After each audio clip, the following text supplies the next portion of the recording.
देखो भाई, कल हमने किरचॉफ के लॉज की बात करी थी। Kirchhoff first law that was based on conservation of charge, that is loop law.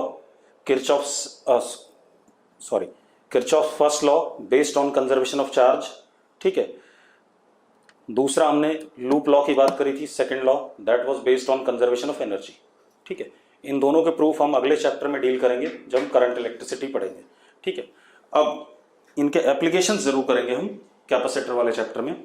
और एक बात और पढ़ी थी कल हमने कि कैपेसिटेंस वाले चैप्टर में हम कैपेसिटर की स्टेडी स्टेट को पढ़ने वाले हैं, ना कि ट्रांजिएंट स्टेट को।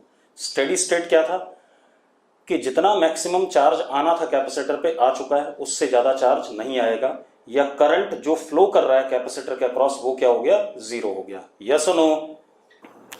अब हम सबसे पहले बात करते हैं सीरीज, पहले तो हम कॉम्बिनेशन ऑफ कैपेसिटर्स।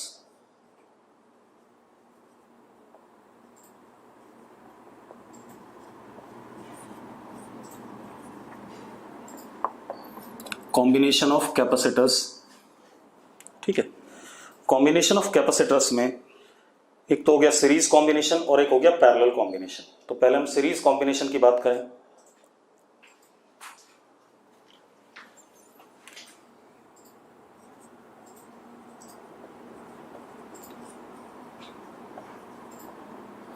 अब सीरीज कॉम्बिनेशन में क्या है बेटा, पहले ध्यान से सुनो। सीरीज कॉम्बिनेशन में एक कैपेसिटर का एंड दूसरे के इनिशियल से कनेक्टेड है, इसका फाइनल और इसका इनिशियल, इसका फाइनल तीसरे के इनिशियल से कनेक्टेड है, इस टाइप से कुछ, ठीक है। क्लियर है भाई? मैंने क्या कहा, end to end joining of capacitors leads to what, series combination, ठीक है। अब ये कैपेसिटेंस C1, C2, C3, मुझे इस अरेंजमेंट का इक्विवेलेंट कैपेसिटेंस चाहिए। क्या चाहिए? इक्विवेलेंट कैपेसिटेंस चाहिए, ठीक है। इतनी बात। अब इक्विवेलेंट कैपेसिटेंस कैसे निकालेंगे हम? हमने क्या करा, इसको एक, इस अरेंजमेंट को हमने एक बैटरी से ज्वाइन कर दिया, बैटरी का ईएमएफ E, आइडियल बैटरी से, स्विच S, ठीक है। अब क्लियर है? अब जब मैं स्विच बंद करूंगा तो कभी ना कभी, अच्छा पहली चीज, अगर मैं स्विच बंद करता हूं, देखो तो यहां से चार्ज प्लस Q आया हायर पोटेंशियल से, किधर की तरफ जाएगा, लोअर की तरफ, ठीक है। तो वो प्लस Q कैपेसिटर की इस प्लेट पे आया। अब जब ये प्लस Q यहां प्लेट पे आया तो इस पे इंड्यूस क्या हुआ, minus Q। Minus Q induce हुआ तो ये न्यूट्रल था, तो इससे कितना निकला, प्लस Q। अब वो प्लस Q इसके ऊपर आया तो सामने क्या इंड्यूस हुआ, माइनस Q, और ये न्यूट्रल था तो इससे क्या निकला, प्लस Q। यहां आया प्लस Q तो यहां इंड्यूस हुआ माइनस Q, तो इससे क्या निकला, प्लस Q। तो सीरीज कॉम्बिनेशन में एक और बात पता चल रही है कि चार्ज जो फ्लो करेगा अक्रॉस द कैपेसिटर्स वो क्या रहेगा, सेम रहेगा। यस और नो? ठीक है। तो हम क्या कह सकते हैं, in series combination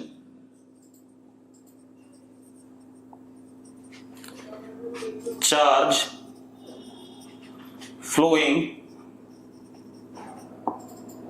across capacitors is same, ठीक है। इतनी बात। अगर कैपेसिटर सीरीज में है तो उनके अक्रॉस चार्ज जो फ्लो करेगा सेम फ्लो करेगा। क्लियर है? दूसरी चीज, अब मान लेते हैं स्टेडी स्टेट आ गई, अब और फर्दर चार्ज नहीं आ पा रहा है, ठीक है। इतनी बात। क्या आ गई हमारे पास, स्टेडी स्टेट, जितना आना था आ गया, इसके अलावा अब फर्दर चार्ज नहीं आ रहा है। क्लियर है? अरे क्लियर है भाई, ठीक है। अब मुझे इक्विवेलेंट कैपेसिटेंस बताना है, ठीक है, रुको। तो इक्विवेलेंट का मतलब इन तीनों कैपेसिटर्स की जगह पर मैं इनके इक्विवेलेंट एक कैपेसिटर लगा दूं, लगा सकता हूं कि नहीं? ठीक है। तो मैंने इक्विवेलेंट कैपेसिटेंस निकालने के लिए क्या कहानी बनाई, मैंने लिखा C इक्विवेलेंट, इन तीनों का इक्विवेलेंट है, और इसको सेम बैटरी से जोड़ा।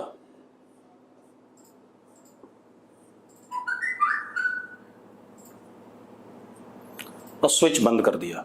अगर ये इक्विवेलेंट है और सेम बैटरी से जुड़ा हुआ है तो same amount of charge steady state में इस इक्विवेलेंट पे आना चाहिए जितना इन तीनों पे आया था। भाई अगर ये कैपेसिटेंस इक्विवेलेंट है तो जितना चार्ज इन तीनों ने लिया था बैटरी से उतना ही चार्ज इसको भी लेना चाहिए था इस बैटरी से, ठीक है। तो इसने भी उतना ही चार्ज लिया, plus Q minus Q plus Q, steady state इसकी भी है। अब मेरी बात ध्यान सुनो, ठीक है। अब हम लूप लॉ चलाते हैं, पहले इस वाले में लूप लॉ चलाते हैं ऐसे। इसके अक्रॉस पोटेंशियल V1, इसके अक्रॉस V2, इसके अक्रॉस V3, ठीक है। लूप लॉ चलाते हैं, हम इधर से जा रहे हैं तो हाइयर से लोअर जा रहे हैं, तो क्या हो गया, V1 plus V2 plus V3, फिर इधर से इधर आ रहे हैं मतलब लोअर से हाइयर आ रहे हैं, तो minus E is equal to 0। लिख सकता हूं या नहीं लिख सकता हूं, बता दो मुझे। अगर सबको ये स्टेप क्लियर है तो यस लिखो, पक्का, ठीक है। आप खुद देखो मैंने क्या करा, हाइयर से लोअर प्लस V1, हाइयर से लोअर प्लस V2, हाइयर से लोअर प्लस V3, लोअर से higher minus E equal to 0, क्योंकि sum of potential difference across all circuit elements in a loop is what, 0। यही पढ़ा था हमने। अब हम V1 की वैल्यू रख दें, तो V1 की वैल्यू कितनी है,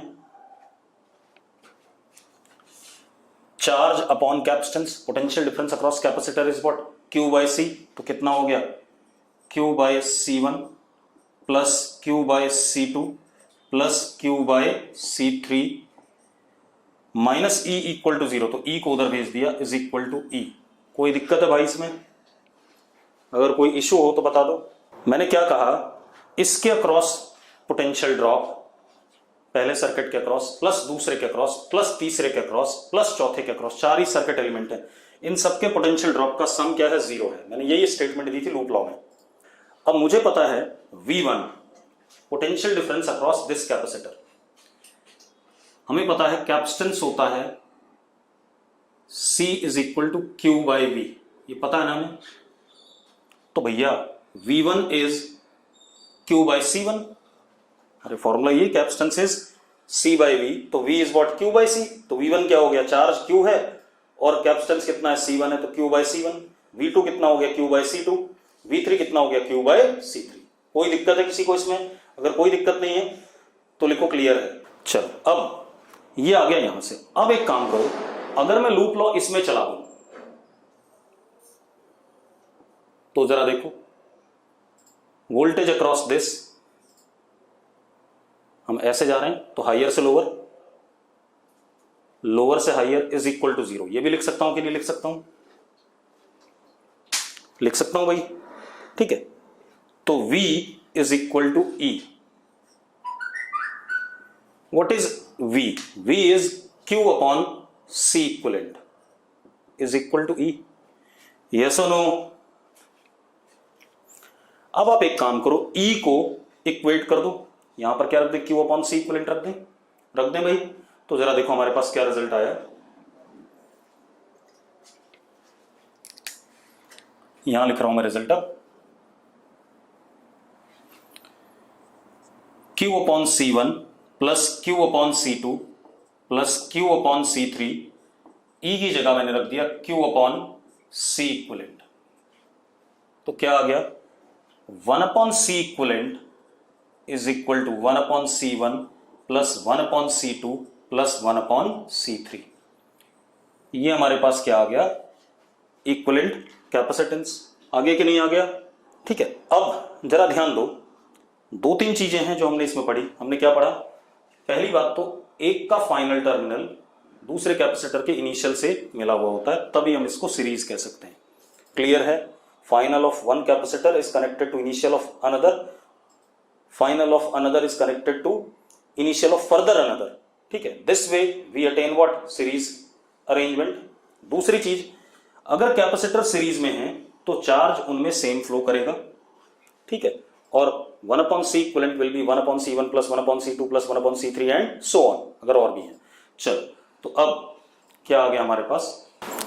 अब हमारे पास क्या आ गया? यानी कि 1/C इक्विवेलेंट सीरीज वाले में is summation 1/CI I equal to 1 to n, या 1/C equivalent is equal to integration 1/DC with proper limits. Yes और नो? ठीक है, अब आते हैं हम दूसरे पर, पैरेलल कॉम्बिनेशन पे। एक चीज ध्यान रखना, सीरीज कॉम्बिनेशन में मैंने क्या बात बोली है? अगर सीरीज में है तो चार्ज सेम होगा। मैंने ये नहीं कहा चार्ज सेम होगा तो सीरीज में है। अरे मेरी बात समझ में आ रही है? मैंने कहा अगर कैपेसिटर सीरीज में है तो चार्ज सेम होगा, लेकिन अगर चार्ज सेम होगा तो कैपेसिटर सीरीज में है, मैं ऐसा नहीं कह रहा हूं। ठीक है, इतनी बात ये ध्यान रखना। अब आते हैं पैरेलल कॉम्बिनेशन पे।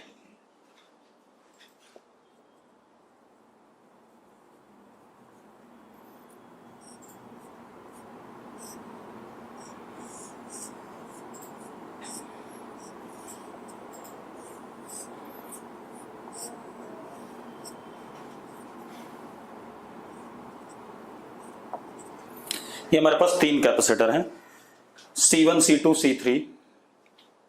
मुझे इनका इक्विवेलेंट चाहिए, तो मैंने क्या करा? इस सिस्टम को स्विच के थ्रू एक बैटरी से कनेक्ट कर दिया। बैटरी का पोटेंशियल E या EMF E। ठीक है, इतनी बात, कोई दिक्कत है इसमें? ठीक है, अब मुझे इन तीनों का इक्विवेलेंट चाहिए। ठीक है, तो रुको, सबसे पहले देखो, मैंने स्विच बंद करा, यहां से चार्ज आया सपोज +Q। कितना आया? +Q। क्लियर है? ठीक है, +Q चार्ज आया, यहां पर आकर के जंक्शन है। ठीक है, चलो यहां जोड़ दो वरना आपको दिक्कत होगी। ठीक है, यहां पर आकर के जंक्शन है, कुछ चार्ज इधर गया +Q1, कुछ चार्ज इधर गया +Q2, कुछ चार्ज इधर गया +Q3। अब जब +Q1 यहां आया तो यहां +Q1, तो इसके सामने इंड्यूस हुआ -Q1, तो यहां से क्या निकला? +Q1। सेम वे यहां +Q2, यहां -Q2 और यहां +Q2 निकला। क्यों? क्योंकि ये न्यूट्रल था।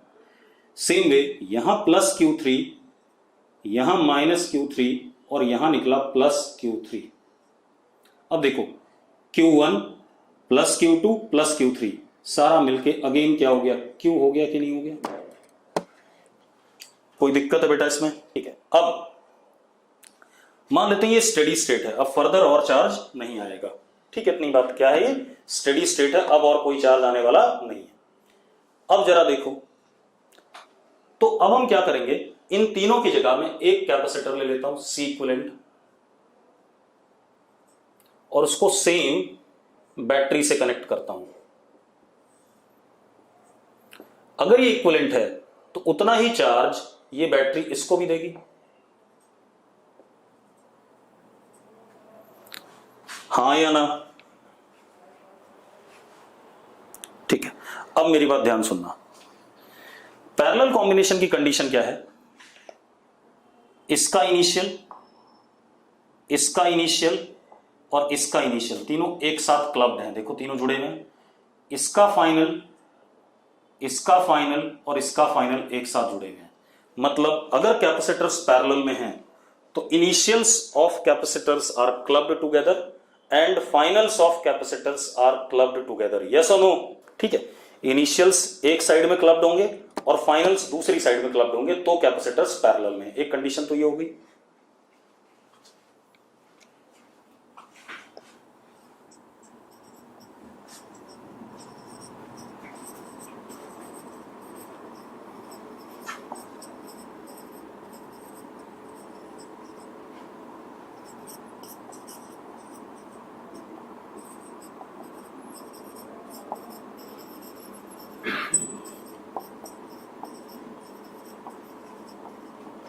ठीक है, एक और कंडीशन है बेटा,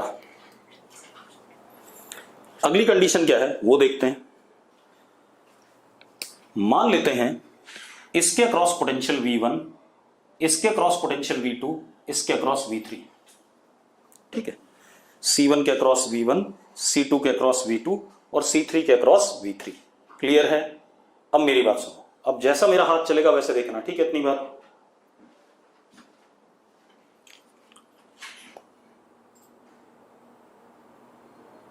ऐसे गया मैं बाहर, बिल्कुल आउटर लूप में, आउटर लूप में गया तो मैं ऐसे जब जा रहा हूं तो V3 minus E equal to 0, तो V3 equal to what? E। अब मैं ऐसे जा रहा हूं, देखो बीच वाले में से, बीच वाले में से जा रहा हूं तो V2 minus E equal to 0, तो V2 is equal to what? E। अब मैं ऐसे जा रहा हूं नीचे वाले में से, तो V1 minus E equal to 0, तो V1 is equal to E।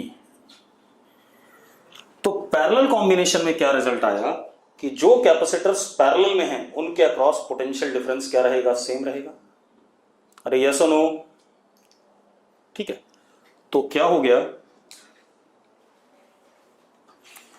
Potential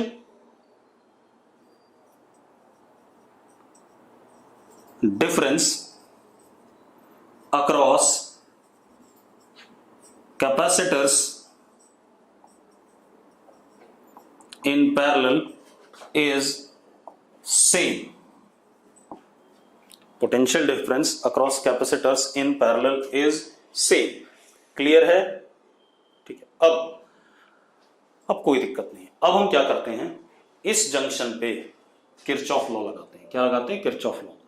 incoming charge is Q and outgoing is Q1 plus Q2 plus Q3। तो फर्स्ट लॉ लगाया, हाँ या ना? अरे हाँ या ना? कोई दिक्कत है किसी को? कोई दिक्कत नहीं है। अब आप एक चीज देखो, आपने पढ़ा हुआ है Q upon C is equal, sorry, Q upon V is equal to C। Charge upon potential difference across capacitor is equal to capacitance. पढ़ा है हमने? तो चार्ज किसके बराबर होगा? C into potential difference. अरे चार्ज किसके बराबर होगा? C into potential difference. अब जरा देखो, तो Q is equal to Q1। अब Q1 देखो,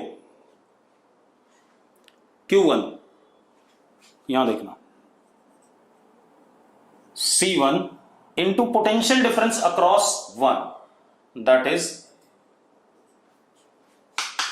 हां या ना? अब इसी तरीके से Q2 is C2 into V2, that is also what? C2 into E. Yes or no? ठीक है, इसी तरीके से Q3 is equal to C3 into V3, तो Q3 is equal to C3 into E. Yes or no? अब value डाल देते हैं सारी, तो क्या हो गया हमारे पास? C1 plus C2 plus C3 into E। हो गया कि नहीं हो गया? अरे हो गया भाई। चलो अब मजेदार बात देखो, अब इस वाले पे आ जाओ। इसमें अगर हम लूप लॉ चलाते हैं तो V minus E equal to 0, तो V is equal to E। ठीक है, V कितना? Q upon C equivalent is equal to E। तो Q किसके बराबर? C equivalent into E। Yes और नो? ठीक है, अब Q की वैल्यू डाल दो बेटा यहां, तो क्या आ गया हमारे पास? C equivalent into E is equal to C1 plus C2 plus C3 into what? E। C equivalent is C1 plus C2 plus C3। तो पैरेलल में हो गया तो कैपेसिटेंस डायरेक्टली सीधे सीधे क्या हो जाएंगे? ऐड हो जाएंगे। यस और नो? अब जरा देखो, तो पैरेलल में ऐसा रहेगा। अब मजेदार बात देखो बेटा, इसका मतलब हम कह सकते हैं C equivalent is equal to summation CI I equal to 1 to N, या C equivalent is integration DC with proper limits in parallel combination. अरे कह सकते हैं कि नहीं कह सकते हैं? ठीक है। अब एक चीज और देखो, मैं बताना भूल गया आपको, मैंने कहा था कैपेसिटर जब चार्ज होता है तो उसके अंदर इलेक्ट्रोस्टैटिक एनर्जी स्टोर होती है, बताया था? अरे बताया था कि नहीं बताया था? हर्षित के अलावा कोई लिखता ही नहीं है। ठीक है, तो capacitor is circuit element which stores energy in form of electrostatic field. हम क्या कह सकते हैं? Capacitor is a circuit element which stores energy in form of electrostatic field. Clear है? क्योंकि उसके अंदर इलेक्ट्रिक फील्ड होती है दोनों प्लेट्स के बीच में, तो इलेक्ट्रोस्टैटिक एनर्जी डेंसिटी हो गई, तो capacitor stores electrostatic energy in form of electric field या इलेक्ट्रोस्टैटिक फील्ड। ठीक है, अब तो हमने सीरीज और पैरेलल कॉम्बिनेशन कर लिया। अब हम कुछ क्वेश्चंस करेंगे based on series and parallel combination. अब देखो जरा,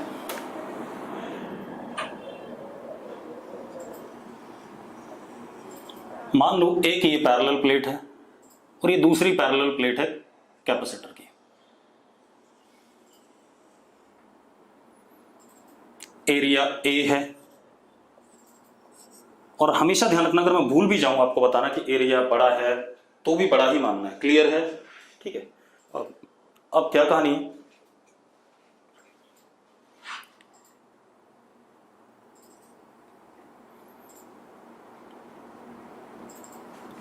हमने क्या करा,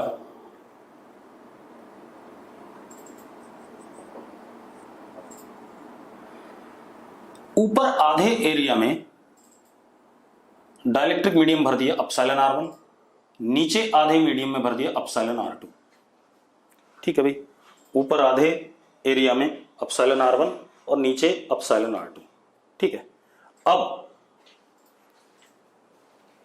मुझे क्या करना है, इस सिस्टम का इक्विवेलेंट कैपेसिटेंस बताना है। क्या बताना है? Equivalent capacitance. ठीक है, इतनी बात, कोई दिक्कत है इसमें? तो मेरी बात ध्यान सुनो, ध्यान सुनना, बहुत सारी चीजें हैं।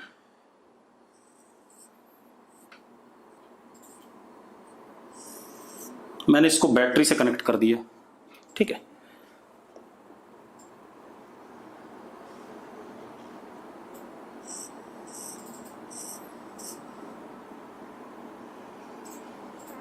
ये ऊपर वाला हो गया एप्सिलॉन R1,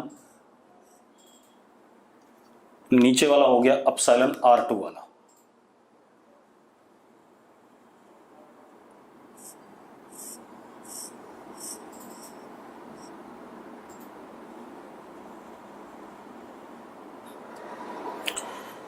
ठीक है भाई, अरे क्लियर है?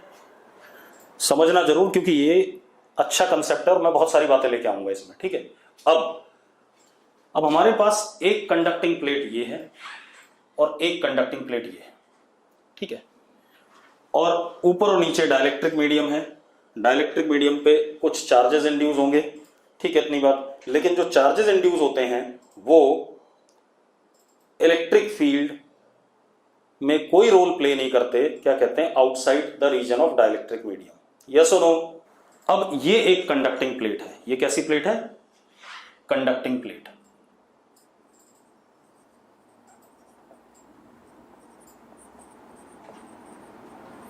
ये भी क्या है? Conducting plate.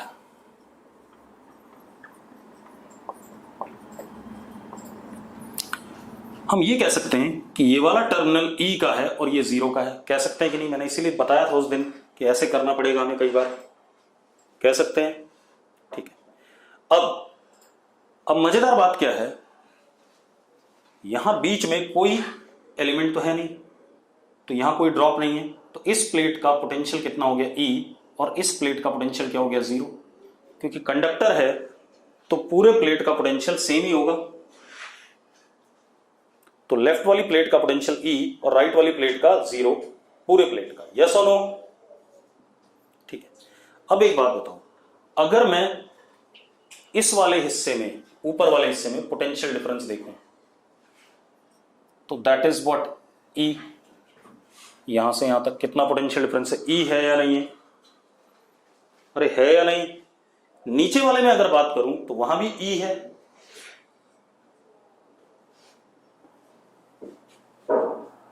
या नहीं? तो अब हम क्या कह सकते हैं, वी कैन से दैट ऊपर वाले को अगर मैं कैपेसिटेंस C1 कह रहा हूं अलग से और नीचे वाले की कैपेसिटेंस C2 कह रहा हूं, तो C1 और C2 के अक्रॉस पोटेंशियल डिफरेंस क्या है, सेम है। तो हम और दोनों के देखो, इसका इनिशियल और इसका इनिशियल एक ही पॉइंट पे है, इसका फाइनल और इसका फाइनल एक ही पॉइंट पे क्लब्ड है। तो हम इन दोनों को क्या कह सकते हैं, पैरेलल में कह सकते हैं कि नहीं कह सकते हैं? बिल्कुल। तो we can say C1 in parallel with C2, कह सकते हैं भाई, ठीक है। C1 in parallel with C2। अब हम C1 निकाल लें, C2 निकाल लें और इक्विवेलेंट कैपेसिटेंस निकाल लें। तो C1 is epsilon naught, epsilon R1, area is A by 2 and separation is D. C2 is epsilon naught, epsilon R2, area is A by 2, separation D. ये हो गया कि नहीं हो गया? अरे बताना मुझे यार, बिल्कुल सही बात है। अब अगर मैं C इक्विवेलेंट कहता हूं आपसे, तो that is C1 plus C2।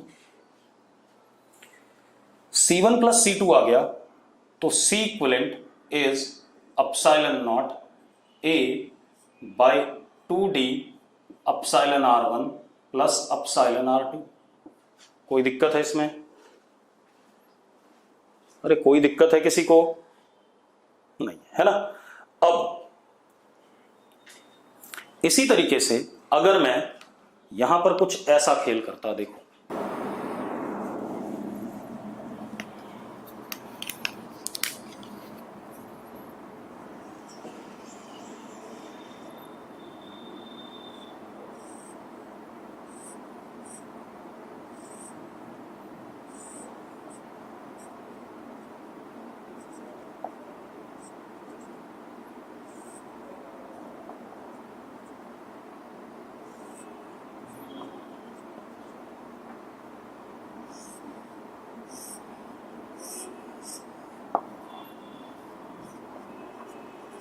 अगर मैं ऐसा खेल करता तो ये सारे C1 C2 C3 C4 क्या हो जाते, पैरेलल में हो जाते कि नहीं हो जाते? हाँ या ना? तो ये सारे जब पैरेलल में हो जाते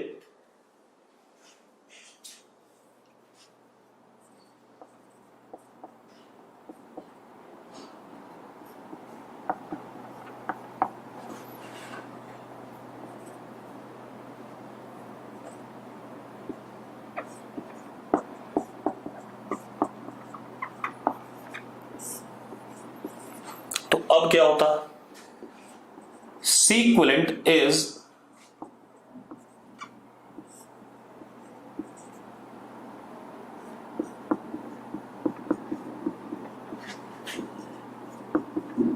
कुछ ऐसा आएगा कि नहीं आएगा, पहले बता दो मुझे। चलो बहुत बढ़िया। अब थोड़ी सी और बात करते हैं।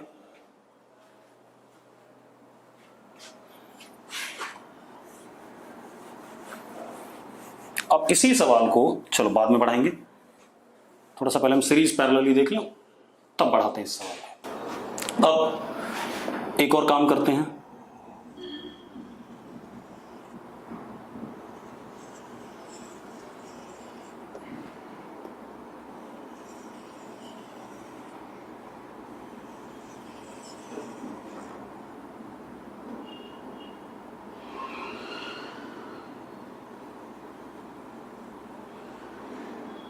अगेन प्लेट एरिया ए है, सेपरेशन डी है।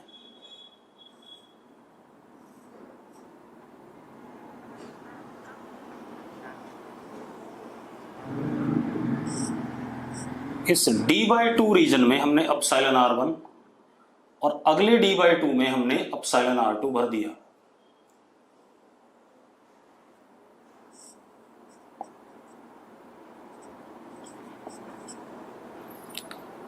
और इसको हमने बैटरी से कनेक्ट कर दिया। हाँ या ना? ठीक है, अब जरा चेक करते हैं क्या खेल चल रहा है। Suppose this is capacitor C1, this is capacitor C2। अब जरा देखो, यहां पर चार्ज आया प्लस Q, तो उतना ही चार्ज यहां से निकलेगा प्लस Q, यानी कि जो चार्ज यहां एंटर किया वो यहां निकल रहा है। मतलब दोनों कैपेसिटर के थ्रू जो चार्ज फ्लो कर रहा है वो प्लस Q है या नहीं है। हम एक और चीज कह सकते हैं, अगर हम इसके अक्रॉस पोटेंशियल V1 लें और इसके अक्रॉस V2 लें, तो V1 plus V2 minus E equal to 0। तो V1 प्लस V2 किसके बराबर हो गया? E के बराबर हो गया। ठीक है, तो इसका मतलब C1 and C2 in series. अब C1 एंड C2 अगर सीरीज में हैं, ठीक है, इतनी बात, तो खेल जाते हैं भाई। C1 is epsilon naught epsilon R1 A upon D by 2, तो 2 ऊपर चला गया। C2 is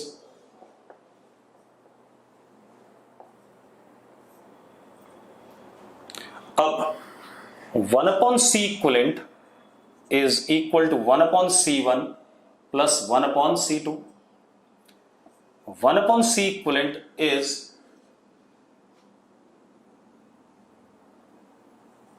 D upon 2 epsilon naught A 1 upon epsilon R1 plus 1 upon epsilon R2। yes or no? अब अगर ऐसे ही हमारे पास n मीडियम्स होते,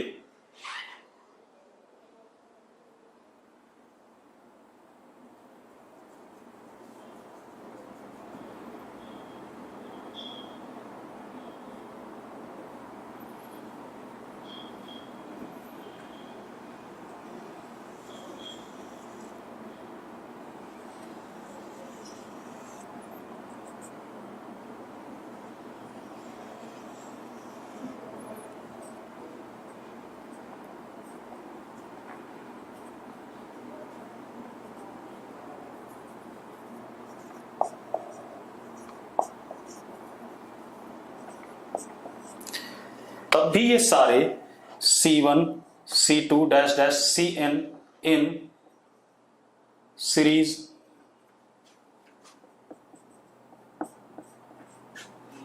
और यहां क्या आता? n आता।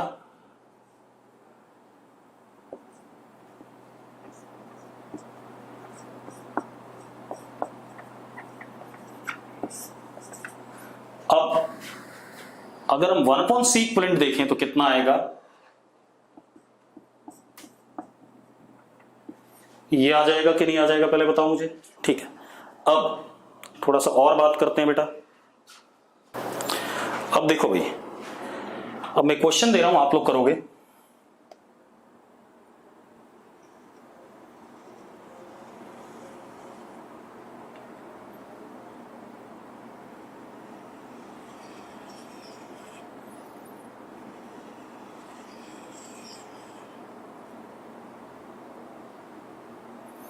plate area A which is much much much greater than D, बिल्कुल बीच से, आधे से, ये A/2, ये भी A/2, ऊपर एयर, और यहां पर हमने क्या करा, दो हिस्सों में काट दिया इसे, D/2, D/2, this is epsilon R1 is equal to 2, this is epsilon या R1 is equal to what, 3, and epsilon R2 is equal to 6। ठीक है, आपको इक्विवेलेंट कैपेसिटेंस बताना है इस कैपेसिटर का। बताना चाहोगे भाई? अरे इस अरेंजमेंट का इक्विवेलेंट कैपेसिटेंस बताना है, बताना चाहोगे तो यस लिखो। एक साक्षी ने लिखा 9 एप्सिलॉन नॉट A/2D शायद। चलो चेक करता हूं बेटा, मुझे भी आंसर नहीं पता है। चलो सबसे पहले अब हम डिसाइड करते हैं कौन सीरीज में कौन पैरेलल में। इसको कह देते हैं C1, इसको C2, इसको C3, ऐसा कह देते हैं। ठीक है, तो पहले C1 अलग से निकाल लें, C2 अलग से निकाल लें, C3 अलग से निकाल लें, उसको साइड में लिख लेते हैं, ठीक है। तो C1 is epsilon naught A by 2D, C2 3 epsilon naught A by 2D by 2, हाँ या ना? तो जरा देखो ये आ गया। C3 6 epsilon naught A by 2 by D by 2, तो ये आ गया। इसमें कोई दिक्कत है किसी को? किसी को दिक्कत नहीं इसमें, ठीक है। अब आते हैं हम सीरीज पैरेलल खोजते हैं, ठीक है। मेरी बात ध्यान सुनो।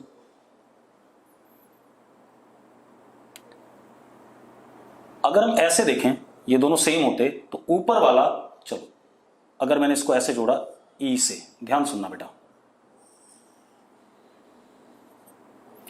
तो इस प्लेट का पोटेंशियल कितना है E, और इस प्लेट का पोटेंशियल कितना, 0, हाँ या ना?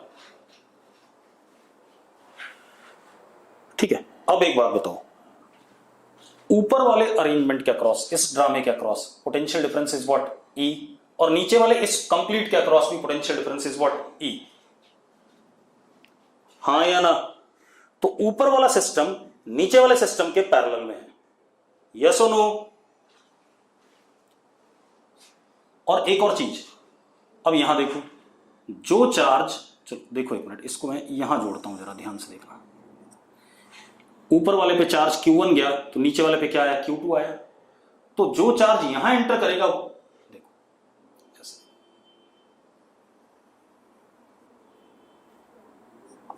यहां Q गया तो यहां कितना गया, Q1, और यहां कितना आया, Q2।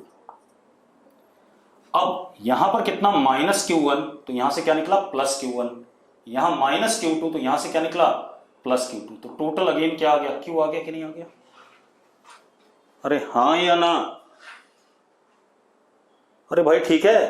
तो इसका मतलब क्या हो गया, जरा देखो, नीचे इन दोनों में चार्ज क्या है, सेम है। नीचे C2 और C3 में चार्ज क्या है, सेम है, यस और नो? इसका मतलब C2 and C3 in series and their combination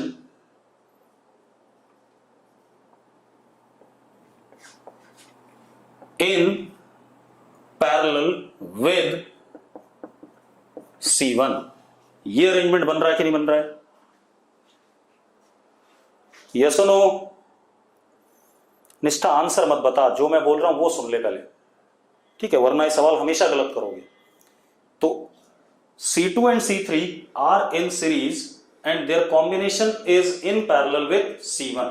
अब मेरी बात सुनो, C2 और C3 अगर सीरीज में है तो नीचे वाला C dash is C2 C3 parallel series में, तो मैंने जोड़ दिए सीधे, अपॉन C2 प्लस C3, ऐसे ही होगा कि नहीं होगा? अगर C2 और C3 सीरीज में है तो 1 upon C dash will be 1 upon C2 plus 1 upon C3, result ही आ जाएगा। चलो निकाल लेते हैं। C dash is equal to 3 epsilon naught A by D into 6 epsilon naught A by D upon 3 epsilon naught A by D common 1 plus 2, ये आ रहा है कि नहीं आ रहा है? तो जरा देखो, ये पूरी टर्म कट गई कि नहीं कट गई, और ये क्या आया, 3 आया, तो C dash is 2 epsilon naught A by D, yes और नो? अरे यस और नो? ठीक है। अब C dash in parallel with C1, तो C equivalent is C dash plus C1, तो C डैश प्लस C1 जरा देखो कितना हो गया,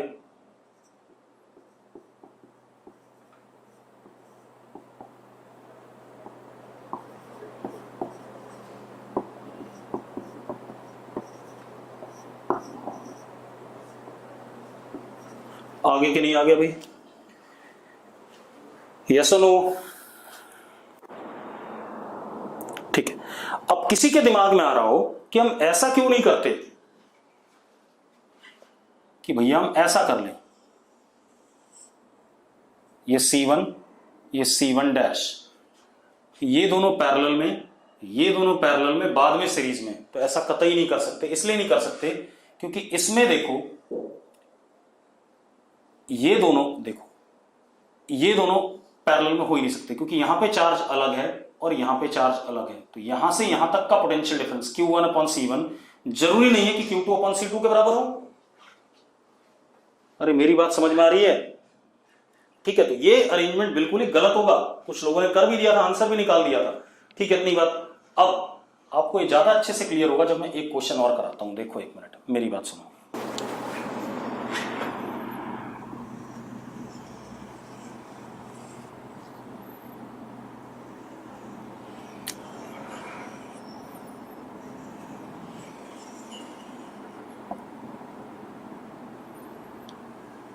आधा आधा कर दिया अगेन,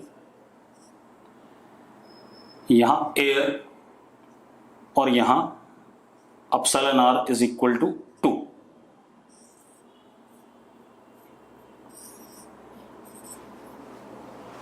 ठीक है, इतनी बात। अब आपने क्या बताना है, दोनों पैरेलल में तो दिख रहा है सबको, ठीक है, क्योंकि इसका पोटेंशियल E और इसका कितना 0, तो ये वाला और ये वाला एक दूसरे के पैरेलल में है। मुझे एक बात बतानी है कि ऊपर वाले पे अगर पैरेलल में तो चार्ज इस पे Q1, तो यहां कितना -Q1। मैं इंड्यूस वाले नहीं बना रहा हूं, मैं सिर्फ दोनों प्लेट्स पे चार्ज बना रहा हूं। अरे ठीक है भाई, मैं दोनों प्लेट्स पे चार्ज बना रहा हूं। ठीक है, यहां पर चार्ज किया Q2, यहां -Q2। मुझे Q1 Q2 बताना है आपने, और σ1 σ2 बताना है। क्या बताना है? Q1 Q2 और σ1 σ2। क्लियर है? चलो अब देखो, अब क्या कहानी है। देखो, अगर हम कहते हैं कि ये पैरेलल में है तो इसके अक्रॉस पोटेंशियल डिफरेंस कितना है? E है। तो Q1, चलो सबसे पहले, यानी कि यहां से जो चार्ज गया +Q, यहां कितना आया +Q, +Q is equal to Q1 + Q2। और यही था लूप लॉ, Q1 इस पे, सॉरी फर्स्ट लॉ। यहां से Q1 आया जंक्शन पे, इधर Q1 गया और इधर क्या गया, यहां Q आया, यहां पर Q1 गया, यहां पे Q2 गया। अरे क्लियर है बात? अरे क्लियर है या नहीं? ठीक है, अब एक चीज और देखो। ठीक है, Q1 is charge is what? Capacitance C1 into what? Potential difference. तो C1 into E and Q2 is C2 into E. Yes or no? मानते हो कि नहीं मानते हो? ठीक है, ठीक है। अब सुनो, तो ये टोटल चार्ज आ गया। ठीक है, अब जरा देखो टोटल चार्ज है कितना, वो भी देख लेते हैं। C इक्विवेलेंट तो निकाल ही सकते हैं। C equivalent is C1 + C2, that is epsilon naught A by 2D plus 2 epsilon naught A by 2D, यानी कि C equivalent is 3 epsilon naught A upon 2D। मानते हो या नहीं मानते हो? अरे हाँ या ना? ठीक है, अब आप एक काम करो, C इक्विवेलेंट ये आ गया, तो अगर हम इन दोनों का इक्विवेलेंट कैपेसिटर लेते हैं और सेम बैटरी से लगाते हैं, तो चार्ज वो भी कितना लेता? +Q ही लेता। अब charge is equal to C equivalent into what? E। तो C equivalent is what? 3 epsilon naught A by 2D इनटू E, दिस इज Q। इतना टोटल चार्ज जा रहा है कि नहीं जा रहा है? अरे जा रहा है कि नहीं जा रहा है? ये टोटल चार्ज हो गया। तो Q1 + Q2 is how much? Q1 + Q2 is equal to 3 epsilon naught A E upon 2D। ये टोटल चार्ज हो गया, हो गया। अब एक और चीज, क्योंकि C1 और C2 एक दूसरे के पैरेलल में हैं, तो उनके अक्रॉस पोटेंशियल डिफरेंस सेम होना चाहिए, यानी कि charge upon capacitance Q1 upon C1 must be equal to what? Q2 upon C2। होना चाहिए कि नहीं होना चाहिए? पहले बता दो मुझे। अरे होना चाहिए कि नहीं? ये दोनों पैरेलल में है तो दोनों के अक्रॉस पोटेंशियल डिफरेंस क्या होना चाहिए? सेम। अब वैल्यू डाल देते हैं बेटा C1 और C2 की।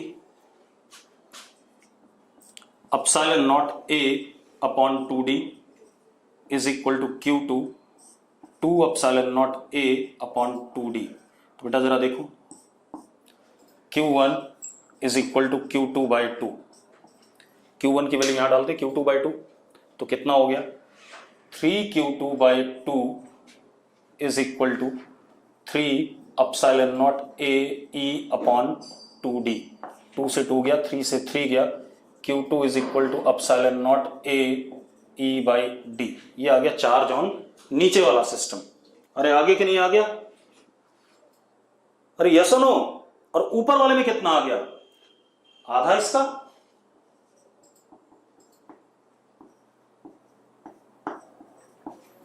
आगे कि नहीं आ गया? तो ऊपर वाले में कितना आ गया? आधा आ गया। अरे क्लियर है? ठीक है, तो हमने ऊपर और नीचे दोनों में चार्ज निकाल लिया और चार्ज दोनों में डिफरेंट आया। अब अपॉन a बाई 2 कर दूं अगर दोनों में, तो मुझे क्या मिल जाएगा? Charge density sigma 1 and sigma 2। अरे मिल जाएगा कि नहीं? ठीक है, तो we get sigma 1 sigma 2 as well as what charges on upper part and lower part of the capacitor. ठीक है, और दोनों अलग अलग कैपेसिटर हो गए, दोनों एक दूसरे के क्या हो गए? पैरेलल में हो गए। चलो ठीक है, मैं अब लेक्चर यहीं छोड़ रहा हूं, कल करेंगे बाकी।